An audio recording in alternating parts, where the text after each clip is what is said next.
Yo ayer recibía en mis redes comentarios de mujeres que viven en la selva y me decían, es espantoso ver chicas de 13, de 14, de 15 años conviviendo con hombres de 40, de 30, hombres que le doblan la edad. El que ocurra no quiere decir que esté bien. Y si vamos a tener esa mirada contemplativa de qué le decimos a una chica de 17 que convive con el 18 como marido y mujer que no pueden inscribir su matrimonio, más bien, ¿por qué no miramos cómo preparar a los niños, a las niñas y a los adolescentes para no llegar a esta situación? Cómo llegamos a esas comunidades donde efectivamente, como le decía la reportera, los padres terminan arreglando con el abusador de sus hijos y los ponen a merced de sus abusadores, casándolos, entregándoselas. O sea, es espantoso y yo creo que ahí deberían enfocarse los esfuerzos de un Congreso que sigue mirando una realidad que nos revienta a diario en la cara desde una mirada muy conservadora y sobre todo con las anteojeras de la religión. Y nuevamente, yo respeto todos los credos religiosos, pero en un Estado laico no se puede legislar en función de dogmas, sino en función de estadísticas y de realidades concretas y de casos concretos. ¿Quién conoce muy bien la realidad de niñas, niños y mujeres en el Perú arrinconadas sistemáticamente por todos los tipos de violencia? Bueno, la ONG Manuela Ramos. Está con nosotros Rocío Gutiérrez, subdirectora de esta organización. Rocío, ¿cómo estás? Buenas tardes. Buenas tardes, Pamela. Bueno, hay mucho de lo que conversar. Empecemos por las declaraciones del congresista Balcázar, que se ha reafirmado en su postura de normalizar, ¿no?, el sexualizar a las adolescentes, a las niñas. En tanto haya consentimiento, no pasa nada.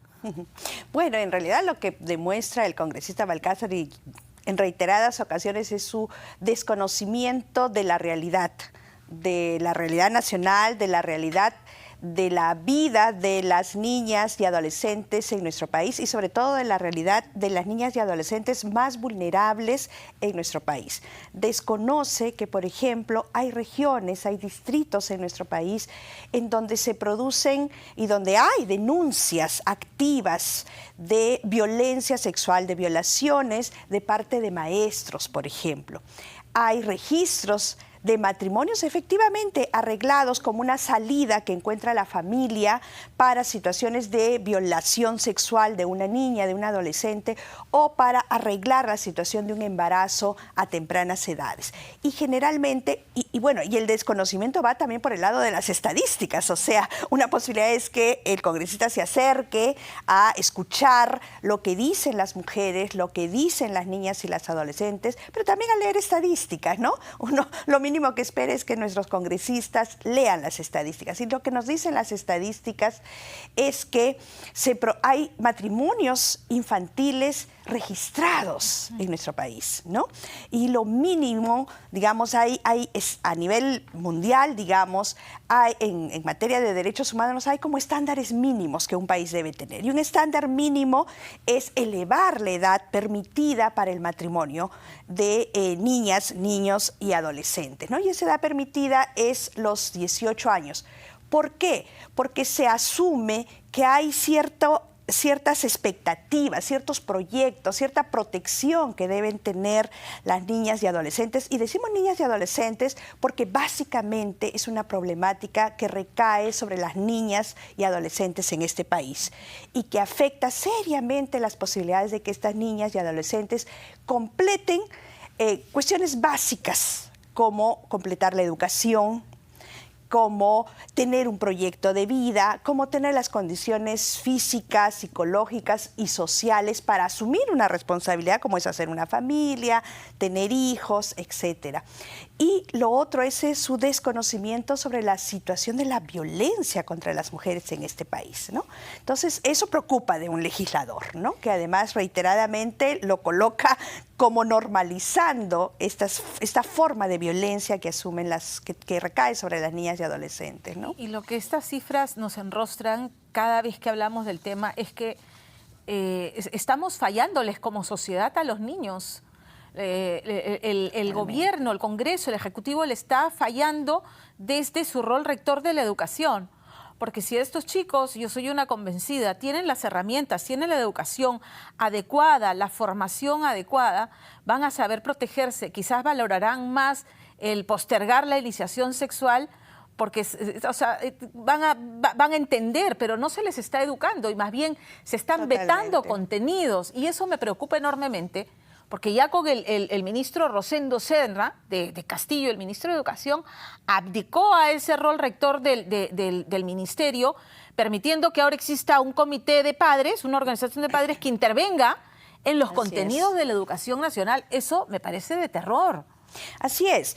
Y claro, hay una dimensión jurídica, digamos, que es esto, la ley que, digamos, coloca ciertos frenos, ciertos candados a la posibilidad de que se normalicen los matrimonios infantiles, pero hay un conjunto de medidas de protección que pasan por lo que tú señalas.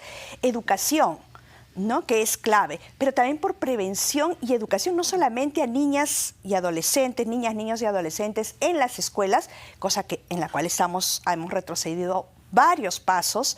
Teníamos, tenemos una currícula que reconoce la educación con enfoque de igualdad de género, que incluye la educación sexual integral, y que con esta ley que tú mencionas lo que hace es limitar o colocar la posibilidad de que padres y madres que bajo su propio criterio religioso, de conciencia, limite los contenidos de educación sexual integral, pero también hay una responsabilidad de educación a la sociedad, a esas madres y a esos padres, a esa comunidad que normaliza la unión entre adolescentes, que pueden pasar por un matrimonio, o entre adolescentes y personas mayores que pasan por un matrimonio civil, pero que también pasan por la convivencia temprana.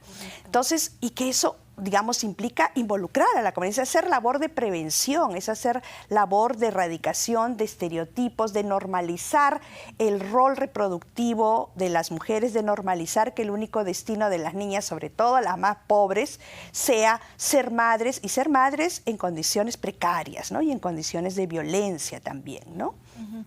El Ministerio de la Mujer, estimas que está, y el Ministerio de Educación y el Ministerio de Salud, que son directamente involucrados en la protección de la integridad de niñas, adolescentes y mujeres, ¿está fallando? Entonces, ¿están fallando? Nosotras pensamos que sí. Nosotras pensamos que no se está haciendo lo suficiente y pensamos que se está bajando la guardia.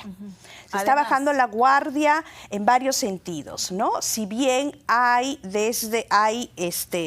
estos centros de emergencia mujer, si bien hay un sistema de protección para situaciones de violencia contra niñas y adolescentes, se está bajando la guardia en el cumplimiento de los protocolos ya aprobados, por ejemplo, para la atención integral de víctimas de violencia sexual. Se está bajando la guardia en la posibilidad de implementar estrategias de prevención de la violencia, que es un tema, es un ámbito en el cual hemos avanzado muy poco, porque implica educación, implica difusión, implica comunicación, implica cambiar mentalidades, ¿no?, a todo nivel, ¿no? Y estamos fallando también en el tema de asegurarnos que los operadores, las operadoras de estos servicios estén capacitados con un enfoque de género, con un enfoque de derechos humanos, de modo que no tengamos que ver situaciones como las que hemos visto recientemente, ¿no?, de niñas o de madres y padres que llegan con niñas con embarazos tempranos y finalmente son persuadidas, son amenazadas, son amedrentadas, o en el caso extremo de tener operadores que además revictimizan con una violación sexual a niñas. Psicólogo del Ministerio de la Mujer. Exacto, a niñas que están supuestamente bajo la protección del Estado, ¿no? Rosa, te agradezco por Rocío, te agradezco por haber estado con nosotros esta tarde. Claro que sí. Con nosotros tienes un aliado siempre para hablar de estos temas. Gracias a ustedes, como debiera ser.